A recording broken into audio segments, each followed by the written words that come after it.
Master web development with SkillBakery. Hey everyone! Ready to level up your web dev skills? Introducing SkillBakery.com premium courses starting at just $6 or 500 rupees. Sign up today and learn in-demand skill sets.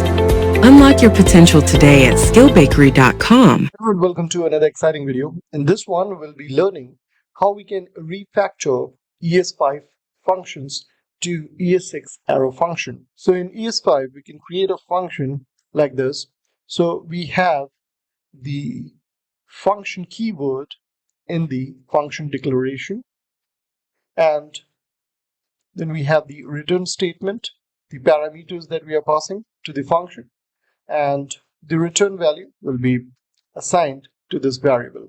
Now, the same can be done using ES6 arrow function, and this is going to resemble like this.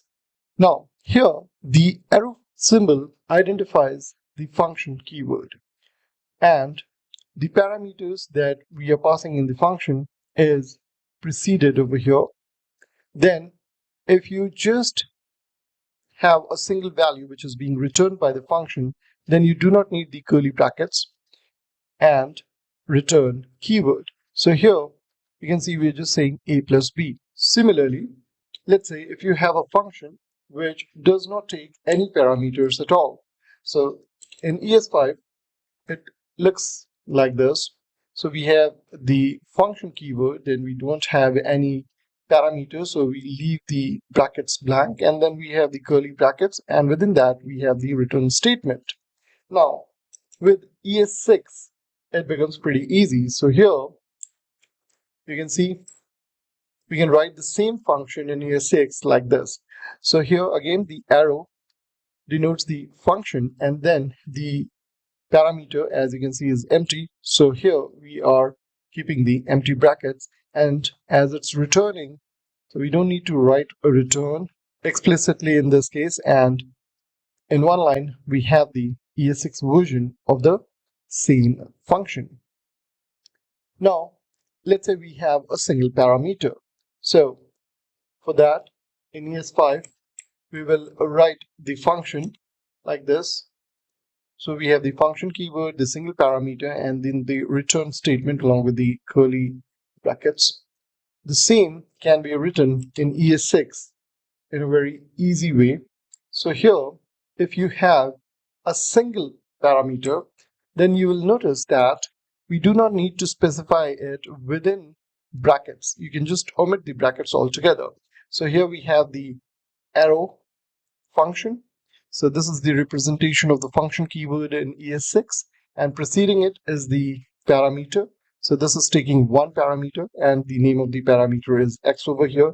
You do not need to have brackets for the parameter if it's just a single parameter. And then over here, you don't need to put the return statement.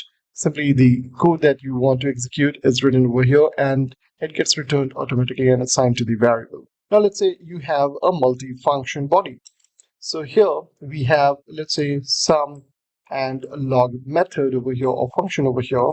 So here you can see we have a function taking two input parameters, and then the result is assigned to a variable called result, and then we are logging it in the console and returning the result afterwards. Now this is the ES5 version, and if I have to write the same in ES6, I can write it in this way. So here you can see that the function, for that we have the arrow symbol, and then for parameter we are proceeding over here. So it's preceding the arrow symbol, and then if you have a multi-line function or multi-statement function body, in that case you will need to have the curly brackets, and within that you're assigning the result, and here you're logging the result, and then you are returning the result. So these three lines you see resembles exactly the same. The only change that you see is at the top level, where the arrow symbol is being used instead of function, and then the parameter is kind of preceding the arrow symbol, Now, in ES6, the arrow function syntax provides a more concise way to write functions and also handles the this context differently, which can be advantageous in many scenarios.